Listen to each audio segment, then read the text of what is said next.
बिस्मिल्लाहिर्रहमानिर्रहीम। अस्सलाम वालेकुम। आप देख रहे हैं डॉक्टर अख्तर अली ऑफिशियल और मैं आपका होस्ट डॉक्टर अख्तर। नाज़रीन, आज बात करेंगे एक ऐसी कंडीशन पे जो हमारे इंडो पाक रीजन में बहुत ज़्यादा कॉमन पाई जाती है और जो अक्सर लोग हैं ना, आप कह लें कि तकरीबन 50% जो पॉपुलेशन है ना, स्पेशली हमारे एशियंस की, वो इफ़ेक्ट हो रही है उससे। जी, मैं बात कर रहा हूँ non alcoholic fatty liver disease की, कि जो आपके जिगर पे चर्बी चढ़ जाती है विदाउट कंज्यूमिंग अल्कोहल या शराब पिए, तो उस कंडीशन को हम NAFLD या non alcoholic fatty liver disease कहते हैं। उर्फ़े आम में जब डॉक्टर्स आपको कहते हैं कि जी आपके जिगर पे चर्बी है, आपका जिगर चर्बीला है, ठीक है ना, तो इसका मतलब जो वो NAFLD की ही बात कर रहे हैं।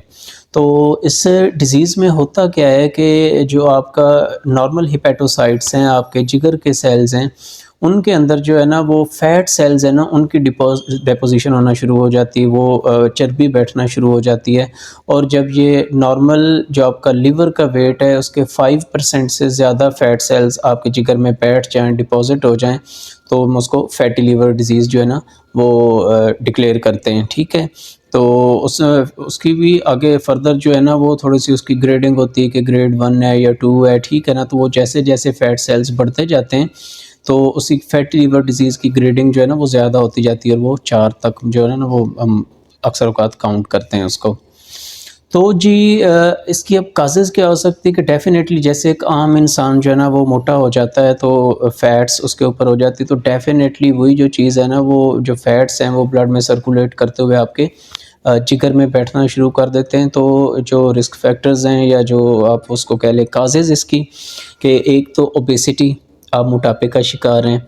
आपका जो BMI लेवल है, बॉडी मास इंडेक्स, वो आपका 25 से ऊपर जा रहा है। उसके बाद जी आपका जो है ना आप ओवरवेट हैं, मोटापे का शिकार हैं। उसके बाद आप रेगुलर एक्सरसाइज़ नहीं करते हैं, ये कंडीशन हो सकती है। आप स्मोकिंग के आदी हैं, आपका कोलेस्ट्रॉल, ट्राइग्लिसराइड लेवल वो कंट्रोल में नहीं रहता, वो इस चीज़ को जो है ना वो प्रीडिस्पोज़ कर सकता है। उसके बाद आप ऑलरेडी डायबिटिक हैं, शुगर के मरीज़ हैं, आपका जो लाइफ़स्टाइल है वो सेडेंटरी है, आप जो है ना वो फ़ैट ज़्यादा कंज़्यूम करते हैं, स्वीट ड्रिंक्स ज़्यादा लेते हैं, पेप्सी, कोक वग़ैरह, या जो है आप एक्सरसाइज़ जो है ना वो रेगुलरली नहीं करते और जो है ना सिर्फ़ जो है वो आपके फ़ैट का कंटेंट ज़्यादा है और प्रोटीन और सब्ज़ियाँ आप कम ले रहे हैं, कार्बोहाइड्रेट्स। तो ये चीज़ें हैं जो आपके जो लिवर है ना उसको फैटी बनाती हैं या उसमें चर्बी बैठना शुरू हो जाती है। तो बाकी कुछ जो हैं कंडीशंस जैसे CKD है, क्रोनिक किडनी डिज़ीज़, तो उसमें भी जो है ना ये फैटी लिवर का जो है इशू वो डायबिटीज़ में भी आ जाता है, उसमें भी आ जाता है। और अगर ये सिर्फ़ आपका फैटी लिवर है तो वाइस वर्सा ये उन चीज़ों को फ्लेयर कर सकती हैं, डायबिटीज़ की तरफ लेके जा सकती हैं, क्रोनिक किडनी डिज़ीज़ की तरफ लेके जा सकती हैं, ठीक है। तो ब्लड प्रेशर का आपको मरीज़ बना सकती हैं, क्योंकि ऑलरेडी आपका जो है वो उसमें कोलेस्ट्रॉल और ट्राइग्लिसराइड लेवल ज़्यादा चल रहा है। तो ये कुछ रिस्क फैक्टर्स हैं जो कि फैटी लिवर डिज़ीज़ की तरफ लेके जाते हैं। बात करते हैं जी फैटी लिवर डिज़ीज़ जो है ना वो ये कैसे डेवलप करती है और इसकी स्टेजेस क्या हैं। तो सबसे पहले तो जो सिंपल फैटी लिवर है जिसको हम स्टीटोसिस कहते हैं, वो आपका स्टार्ट होता है, ठीक हो गया। तो उसमें क्या होता है कि जो फैट सेल्स हैं वो डिपॉज़िट होना शुरू हो जाते हैं और नॉर्मल जो हिपैटोसाइट्स हैं ना उनको रिप्लेस करते जाते हैं, एक चीज़ हो गई। और अब ये मतलब वो पहली स्टेज है कि मतलब इसको जो है ना वो अनडायग्नोज़्ड होती है और लोगों को पता नहीं होता। तो फिर क्या होता है कि इसके बाद जो है ना वो अगली स्टेज आ जाती है जिसको हम नैश कहते हैं, ठीक हो गया। नॉन अल्कोहलिक जो है ना स्टीटोहेपेटाइटिस।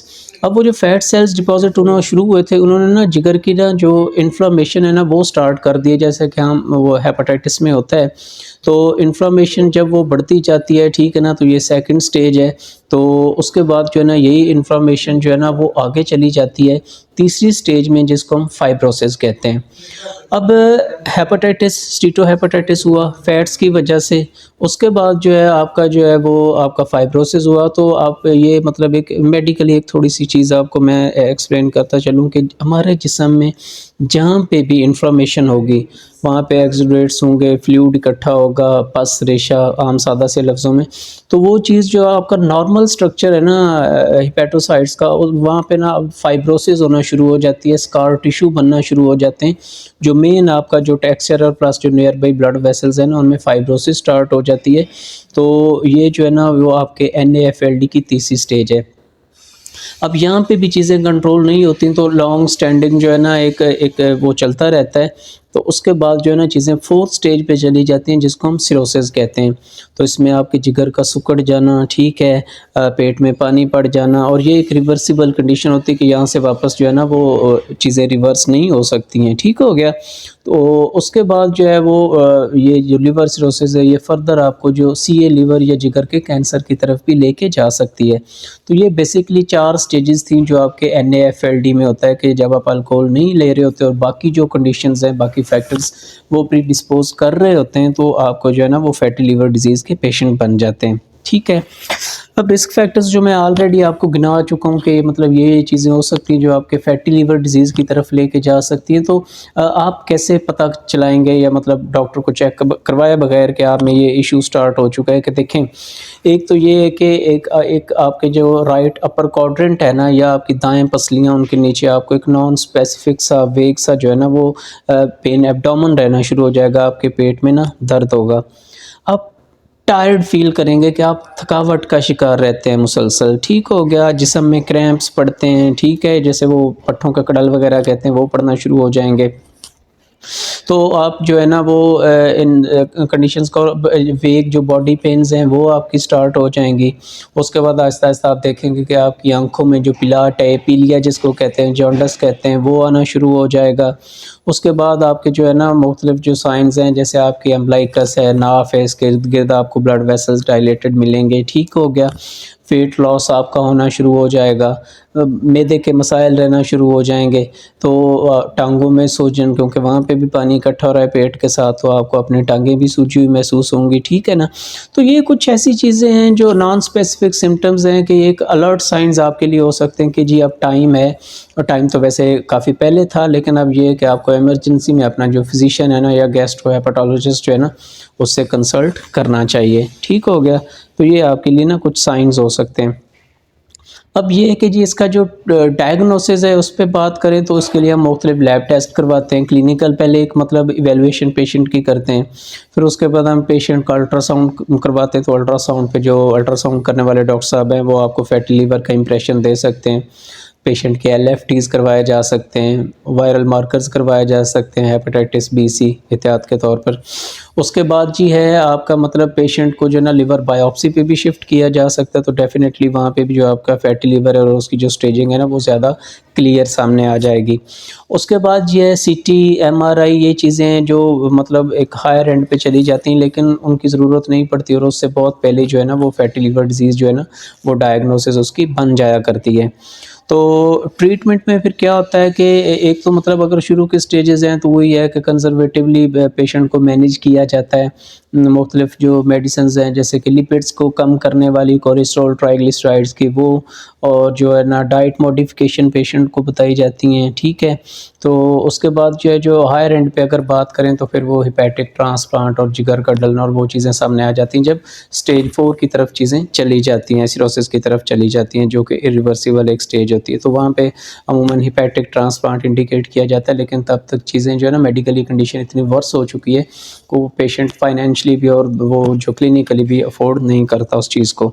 तो बात करने का मकसद ये है कि वहाँ तक जाने से पहले जो है ना अपने रूटीन जो डायग्नोस्टिक टेस्ट हैं, आपके लैब टेस्ट हैं, वो करवाते रहा करें।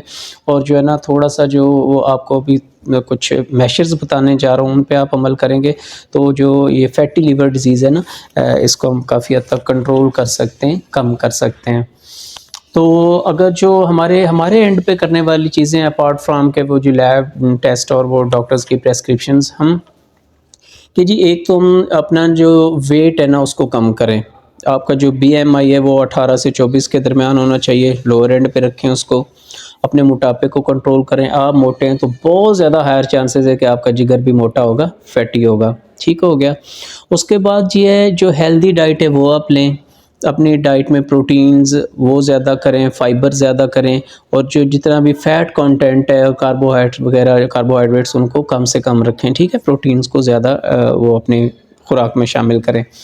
उसके बाद ये रेगुलर एक्सरसाइज करें, लैंसेट कहता है और वैसे रिकमेंडेशंस है कि 10,000 जो है ना स्टेप्स एवरी डे वो आपको लेने चाहिए। अगर एक ही टाइम में आप नहीं कर सकते तो 2 से 3 डिवाइडेड जो है ना वो टाइम्स में आप उसको मतलब वो कर सकते हैं। लेकिन ये कि इंश्योर करें कि आप डेली जो है ना रेगुलर एक्सरसाइज वो आपकी चल रही है। उसके बाद ये है आप अपने स्मोकिंग अगर जो करते हैं ना तो स्मोकिंग को क्विट कर दें। आपको डायबिटीज़ है तो अपनी डायबिटीज़ का अच्छा कंट्रोल करें, कोलेस्ट्रॉल का कंट्रोल करें, ट्राइग्लिसराइड्स लेवल अपने नॉर्मल रेंज में रखें। स्मोकिंग करते हैं, स्मोकिंग सीसेशन करें, स्मोकिंग को बंद कर दें। एक्स्ट्रा अगर कोई स्ट्रेस आ रही है उस स्ट्रेस को आप कम करें, ठीक है। जो है ना एक मेंटल पीस और वो मेंटल रिलैक्सेशन की जो स्टेट है ना उसको भी इंश्योर करें अपने लिए। तो ये कुछ मेजर्स थे जो आप अपने एंड पे कर सकते हैं, इनको आप लाज़मी अपनाएँ, ठीक है। और हाँ, स्वीट ड्रिंक्स जो हैं जैसे बेवरेजेज़ हैं, कोक, पेप्सी और ये चीज़ें, ये हार्मफुल हैं, इनको कम करें। बाज़ारी अशिया जो हैं, आपकी तली हुई अशिया, ये फैटी लिवर की तरफ लेके जाती हैं, आपका जंक फूड जो है स्पेशली। तो ये जो फ़ास्ट फूड है ना, इसको थोड़ा-सा डिस्करेज करें।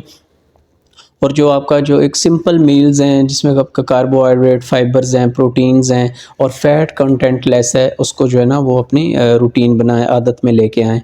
तो ये कुछ एक ओवरव्यू था फैटी लीवर डिज़ीज़ के बारे में। अगर आपको ये वीडियो अच्छी लगी हो तो काइंडली इसको लाइक कीजिएगा, अपने दोस्तों के साथ जो है ना इसको शेयर कीजिएगा और चैनल को सब्सक्राइब कीजिएगा कि मेरी इनकरेजमेंट हो सके। अल्लाह आपका हामी नासिर हो, अल्लाह आपको सेहत नसीब फरमाए। टिल नेक्स्ट व्लॉग, अल्लाह हाफिज़।